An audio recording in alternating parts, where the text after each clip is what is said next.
Comparability.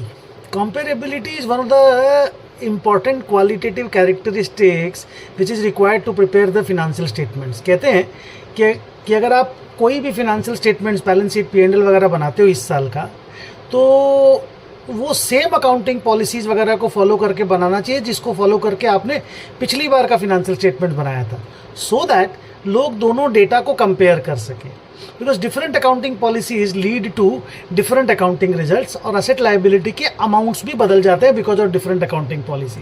तो कहते हैं कि अगर आप दो different accounting policies different year में फॉलो करोगे तो फिनेंशियल स्टेटमेंट्स कंपेरेबल नहीं होगा. और कंपेरेबिलिटी को इंश्योर करने के लिए unanimity in the accounting policies in 2 years होना बहुत ज़रूरी है. सो और एक बात भी है, कंपेरेबिलिटी के लिए ये भी देखा जाता है कि आपके जो फिनेंशियल स्टेटमेंट्स हैं और दूसरी कंपनियों के जो फिनेंशियल स्टेटमेंट्स हैं वो भी कंपेरेबल होने चाहिए. और वो भी सिर्फ तभी पॉसिबल है कि जब दूसरे कंपनी की भी अकाउंटिंग पॉलिसीज़ और आपकी अकाउंटिंग पॉलिसीज सेम हो. और वो तब पॉसिबल है जब सारे लोग सेम अकाउंटिंग पॉलिसीज या सिमिलर अकाउंटिंग पॉलिसीज फॉलो करके अपने फिनेंशियल स्टेटमेंट बनाएं.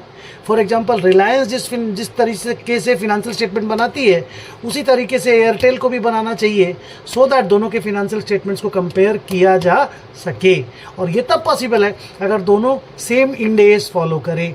और इसीलिए रिलायंस भी इंड एस सिस्टम फॉलो करता है, एयरटेल भी इंड एस सिस्टम फॉलो करता है, तो दोनों के फिनेंशियल स्टेटमेंट्स नेचुरली कंपेरेबल हो जाते हैं so far as their telecommunication business is concerned.